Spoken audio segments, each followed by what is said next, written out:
આપણે વાનસ્પતિક આચ્છાદન કરી શકીએ, આપણે કૃષિ અવશેષોનું, અને ત્રીજું કે આપણે સજીવ પાકો એટલે કે સજીવ આચ્છાદન કરી શકીએ, એટલે કે આંતરપાક અને મિશ્ર પાકોનું વાવેતર કરી અને પણ આપણે આચ્છાદન કરી શકીએ. હવે પેલું જોઈએ કે મૃદા આચ્છાદન, બરોબર? તો આપણે સજીવ ખેતી છે, આપણે જે પ્રાકૃતિક ખેતી, એની અંદર આપણે મોટા સાધનોનો ઉપયોગ ખેડ કરવામાં ઉપયોગમાં લેવામાં આવતો નથી, બરોબર?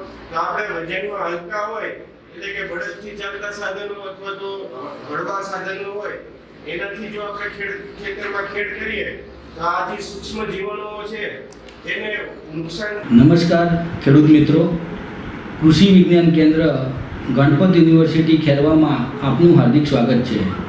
આપણે આજે natural mission on natural farming જે ભારત સરકાર દ્વારા અભિયાન ચાલી રહ્યું છે તે અંતર્ગત પ્રાકૃતિક ખેતીનો જિલ્લાની અંદર વ્યાપ વધે એ માટેના પ્રયત્નો ભારત સરકાર દ્વારા અને વૈજ્ઞાનિકો દ્વારા કરવામાં આવી રહ્યા છીએ, જેથી આપણા કૃષિ વિજ્ઞાન કેન્દ્રને મહેસાણા જિલ્લામાં પ્રાકૃતિક ખેતીનો વ્યાપ વધે તે માટે જિલ્લાની અંદર કુલ 32 ક્લસ્ટર આત્મા એજન્સી દ્વારા બનાવવામાં આવ્યા છે.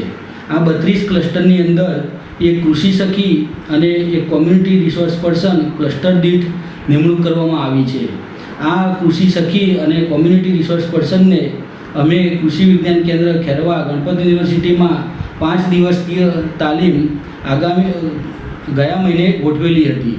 આ તાલીમની અંદર પ્રાકૃતિક ખેતીની સુબદ્ધ માહિતી તે લોકોને 5 દિવસ પૂરી પાડવામાં આવી હતી, અને આ માહિતી લઈને એ લોકો ક્લસ્ટર દીઠ પોતાના ગામની અંદર 125 ખેડૂતો પ્રાકૃતિક ખેતી કરતા થાય અથવા પ્રાકૃતિક ખેતી માટે પ્રેરાય તે માટેના પ્રયત્નો કરી રહ્યા છે.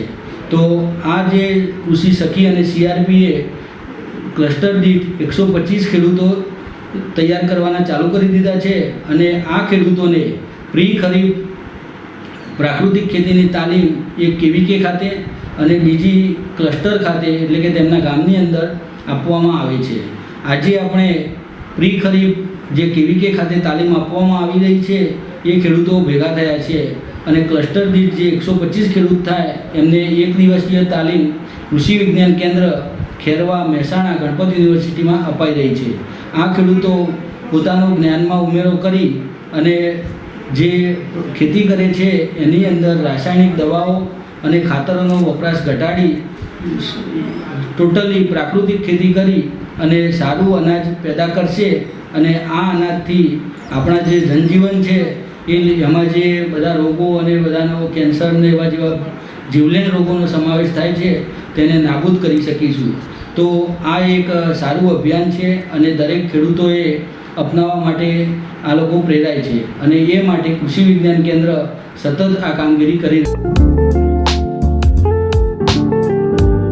એક આંગળી જેટલો આપણે ફણગો આવે પછી એ ફણગાને આપણે કાઢી લેવાનો, અને ધાન્યનું જે પાણી હોય પલાળેલું એ પણ આપણે રાખવાનું. હવે આ જે ફણગો ફૂટેલો દાણા હોય એને આપણે શું કરવાનું છે, ક્રશ કરી નાખવાના, અને ધાન્યનું પાણી હોય એની જોડે આપણે ગૌમૂત્રને મિક્સ કરી દેવાનું છે. એટલે 200 લીટર પાણી 10 લીટર અર્કનો ઉપયોગ કરવો જોઈએ, પણ ધ્યાન રાખવાનું કે 48 કલાકમાં એનો ઉપયોગ થઈ જવો જોઈએ. પછી આવે છે ગીર ગોકૃપા અમૃતમ. આ આપણે રેડીમેડ આપણે બજાર બોટલ મળે જ છે કે એમાં બધા પ્રકારના ગાયના ગૌમૂત્રનું મિશ્રણ હોય છે. એની જોડે એમાં 5 પ્રકારના પાંદડા લઈએ તો 10 પણી અર્ક છે તો એમાં 10 પ્રકારના પાન લેવાના છે.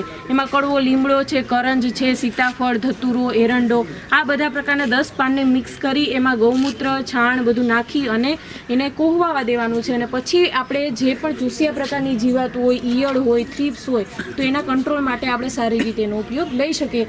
એકવાર તમે બનાવી દીધું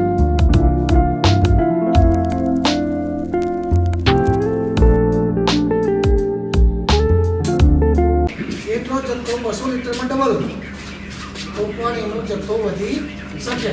એક સાથે કોઈ 4 વીઘામાં આપવું હોય તો શું કરે, તો 200 લીટરની અંદર ડબલ જથ્થો કરીને પણ તમે બનાવી શકો. જથ્થો અડધો થઈ જાય.